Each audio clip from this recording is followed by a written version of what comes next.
Hello student, welcome to my new video. आज का video class 11th के स्टूडेंटों के लिए बहुत ही ज़्यादा इंपॉर्टेंट है, क्योंकि आज के इस वीडियो में हम पढ़ने वाले हैं क्लास 11th केमिस्ट्री का चौथा चैप्टर जो है रासायनिक आबंध एवं आणविक संरचना। और इस चैप्टर का ये लेक्चर 6 है। और आज के इस वीडियो में हम बहुत ही इंपॉर्टेंट टॉपिक पर डिस्कस करेंगे जो है उपसंयोजक आबंध, या इसे हम अर्ध ध्रुवीय आबंध के नाम से भी जानते हैं, या इसे हम डेटिव बंध के नाम या डेटिव आबंध के नाम से भी हम जानते हैं। ठीक है ना, डेटिव। ठीक है, टाइपिंग मिस्टेक। तो इसके बारे में पूरी तरीके से हम डिटेल में एक्सप्लेन करेंगे और ध्यान से समझेंगे, आपको समझ में भी आ जाएगा। देखिए, उपसंयोजक बंध या आबंध क्या होता है समझिए। देखिए, इससे पहले हमने क्या पढ़ा था, सहसंयोजक बंध पढ़ा था। तो जो उपसंयोजक बंध है ये भी एक प्रकार का सहसंयोजक बंध ही है, परंतु सहसंयोजक बंध में और उपसंयोजक बंध में केवल एक ही अंतर है कि जो उपसंयोजक बंध होता है इसमें जो इलेक्ट्रॉनों की साझेदारी होता है वो किसी एक परमाणु द्वारा ही होता है, या इलेक्ट्रॉनों का त्यागना या इलेक्ट्रॉन को देना किसी एक परमाणु के द्वारा ही होता है। ठीक है ना, तो वहां पे जो बंध बनता है वो उपसंयोजक आबंध या बंध कहते हैं। अभी हम सब कुछ समझाएंगे, थोड़ा सा आप समझिएगा। देखिए, दो वैज्ञानिक थे, एक है लारी और एक है सिडविक। इनके अनुसार हमें बताया गया, देखिए यहाँ पे लिखा गया लारी और सिडविक। लारी व सिडविक के अनुसार उपसंयोजक आबंध एक प्रकार का सहसंयोजक बंध ही होता है। मतलब लारी और सिडविक के अनुसार जो उपसंयोजक बंध है वो एक प्रकार का सहसंयोजक बंध ही होता है। ठीक है, जिसमें साझेदारी का इलेक्ट्रॉन युग्म किसी एक परमाणु द्वारा ही दिया जाता है। क्या बात बताया कि जिसमें साझेदारी का जो इलेक्ट्रॉन युग्म है वो किसी एक परमाणु द्वारा ही दिया जाता है। ठीक है, इस आबंध को तीर के निशान से दर्शाया जाता है, और तीर की दिशा दाता परमाणु से ग्राही परमाणु की ओर होता है। तीर की दिशा जो दाता परमाणु से ग्राही परमाणु की ओर होता है। सब समझ में आएगा, एक एक बात को समझिएगा। थोड़ा सा मैं यहाँ पे एग्जाम्पल ले रहा हूँ, ठीक है ना, अब आपको समझ में आएगा। अभी तक कुछ समझ में नहीं आया, कोई दिक्कत नहीं है, अभी तक हमने समझाया ही कहाँ है भैया, समझा रहे हैं, याद हो जाएगा। जैसे एग्जाम्पल हमने ले लिया NH4 का, NH4 हमने यहाँ पे ले लिया। अब समझिएगा, NH4 की यदि हम संरचना बनाते हैं तो ये नाइट्रोजन हो गया और 4 हाइड्रोजन है, 1 2 3 और 1 4, ये 4 हाइड्रोजन बन गया। अब देखिए, नाइट्रोजन की बाहरी कक्षा में कितने इलेक्ट्रॉन होते हैं, 5 इलेक्ट्रॉन, 1 2 3 4 और 1 5। तो इसके 5 इलेक्ट्रॉन ऐसे हमने दर्शा दिए। उसके बाद हम जानते हैं हाइड्रोजन की अंतिम कक्षा में या हाइड्रोजन के पास कितने इलेक्ट्रॉन होते हैं, 1। तो हाइड्रोजन की बाहरी कक्षा में 1 ही इलेक्ट्रॉन होते हैं, हाइड्रोजन के पास 1 ही इलेक्ट्रॉन है तो 1 ही न होंगे, तो 1 इलेक्ट्रॉन इसके हमने दिखा दिए। अब देखिए, इस पर क्या है, इस हाइड्रोजन के पास भी 1 इलेक्ट्रॉन थे पर इस पर प्लस चार्ज है, इसलिए इस पर एक भी इलेक्ट्रॉन नहीं है। प्लस का मतलब क्या है कि इसने अपना 1 इलेक्ट्रॉन किसी को दे दिया है पहले ही, तो इसके पास तो अब एक भी इलेक्ट्रॉन नहीं है। तो अब देखिए, अब क्या होगा यहाँ पे कि ये अपना नाइट्रोजन के पास 5 है तो इसको और 3 इलेक्ट्रॉन चाहिए। ठीक है, और 3 इलेक्ट्रॉन अगर इसको मिल जाते हैं तो ये अस्थाई हो जाएगा, स्टेबल हो जाएगा। तो ये क्या करेगा, ये करेगा नाइट्रोजन जो है, अब आप बात को समझिएगा, ये नाइट्रोजन क्या करेगा, ये इनसे 1 इलेक्ट्रॉन लेगा, इनसे क्या करेगा, 1 इलेक्ट्रॉन लेगा। ठीक है ना, इन तीनों हाइड्रोजन से 1 इलेक्ट्रॉन ले लेगा। तो जब नाइट्रोजन ने इन तीनों से 1 इलेक्ट्रॉन की साझेदारी किया तो यहाँ पे देखिए, इससे 1 इलेक्ट्रॉन ले लिया तो ये संतृप्त हो गया, 5 थे ही या 3 इसके, 8 इसके हो गए। ठीक है ना, संतृप्त हो गया। अब यहाँ पे देखिए, अब हाइड्रोजन के पास 1 इलेक्ट्रॉन है, इसके पास 2 इलेक्ट्रॉन होंगे तो ये अस्थाई हो जाएगा। तो ये भी क्या करेगा, हाइड्रोजन इसके पास 1 है, 1 की ये साझेदारी कर लेगा तो ये भी संतृप्त, फिर से ये भी 1 इलेक्ट्रॉन लेकर इससे भी संतृप्त, ये भी इससे लेकर संतृप्त हो जाएंगे। परंतु ये तो अस्थाई नहीं न है, ये तो अपना एक इलेक्ट्रॉन था वो भी दे दिया है। तो जब ये दे दिया है तो इस हाइड्रोजन को अस्थाई होने के लिए 2 इलेक्ट्रॉन की आवश्यकता है।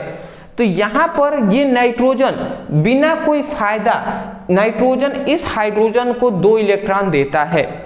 तो यहाँ पर जो ये नाइट्रोजन है इसको 2 इलेक्ट्रॉन दे देगा, तो ये 2 जो इलेक्ट्रॉन है ये दे देगा। तो अब जब ये नाइट्रोजन 2 इलेक्ट्रॉन इसको दे दिया तो अस्थाई हुआ कि नहीं? इसका मतलब दाता परमाणु से, दाता परमाणु यहाँ पे क्या है?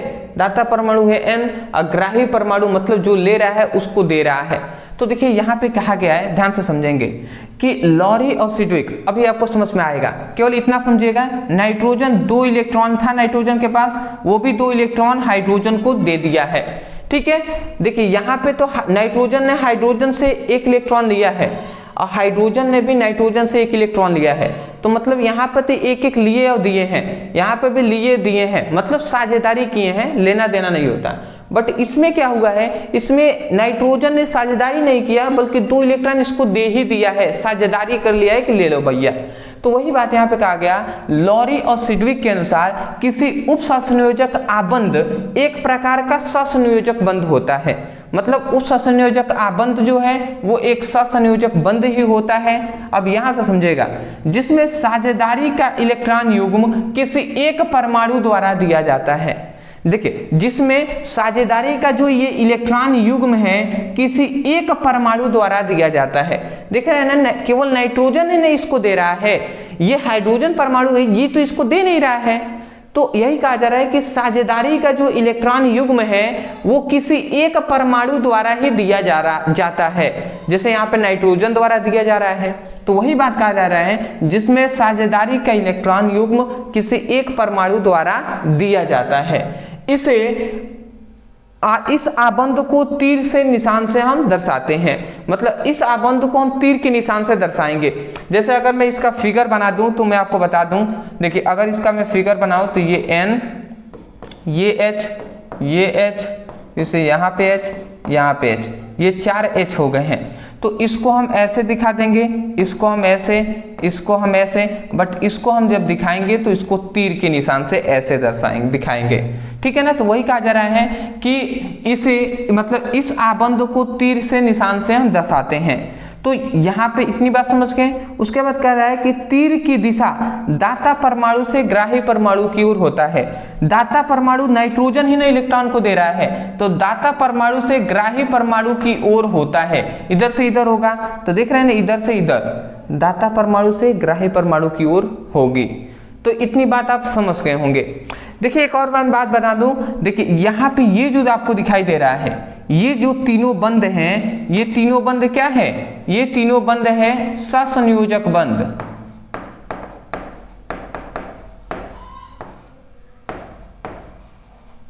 और यहाँ पे ये जो आपको दिखाई दे रहा है ये है उप सहसंयोजक बंध।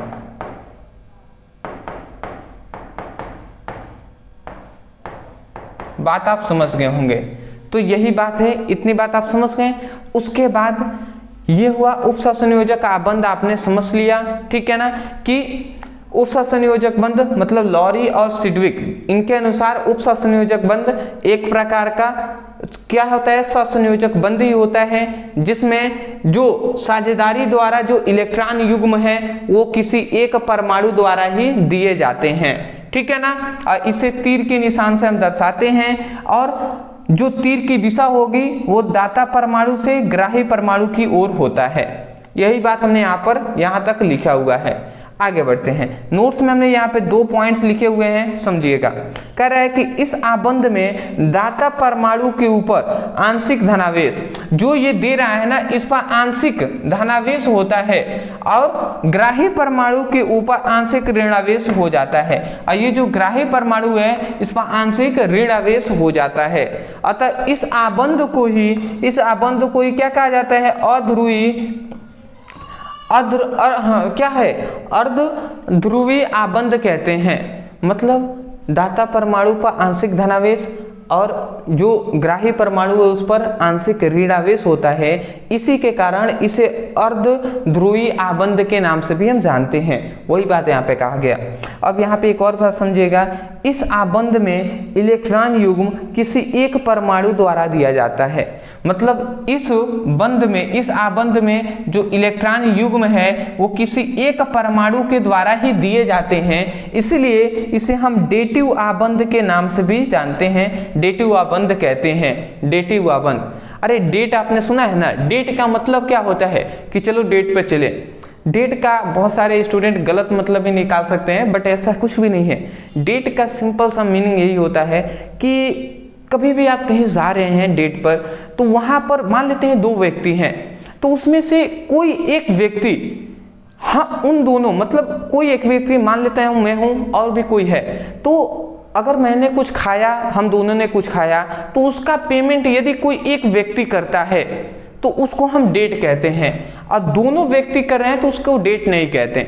सिंपल से यही मतलब होता है। तो वही डेटिव बंध कहाँ से आया, उसी डेट से ही आया है कि डेट में कोई एक ही व्यक्ति पेमेंट करता है। वैसे ही यहाँ पर भी बंध बन रहा है तो यहाँ पर कोई एक ही परमाणु इलेक्ट्रॉन देगा।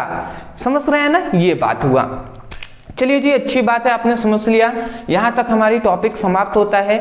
उपसंयोजक जो आबंध है वो भी हमने पढ़ लिया। ठीक है, तो ये हमने 3 जो रासायनिक बंध होते हैं उसके तीनों प्रकार हमने पढ़ लिया है। अब हम आगे पढ़ेंगे, आगे 3 जो हैं रासायनिक बंध तो नहीं बट हमारे सिलेबस में है, उस आबंध को भी हम आपको जल्द ही स्टडी कराएंगे। चलिए, बहुत दिनों से वीडियो नहीं आ रही थी, आप सभी ने इतना प्यार दिया, सपोर्ट दिया, इसके लिए thank you so much. Light की थोड़ी सी इशू है इसीलिए वीडियो नहीं आ पा रही है। जल्द से जल्द मैं प्रयास करूंगा वीडियो जल्द से जल्द आपको प्रोवाइड हो जाए। अदरवाइज चैनल पे नए होंगे तो चैनल को सब्सक्राइब करके और नोटिफिकेशन बेल को जरूर ऑन कर लीजिएगा। डिस्क्रिप्शन बॉक्स में फिजिक्स और केमिस्ट्री दोनों का लिंक है, आप जाइए उस पर क्लिक करके अपने अच्छे तरीके से स्टडी कीजिए। तो मिलते एक नए टॉपिक के साथ एक नए वीडियो में, तब तक के लिए thank you so much for watching this video. Thank you.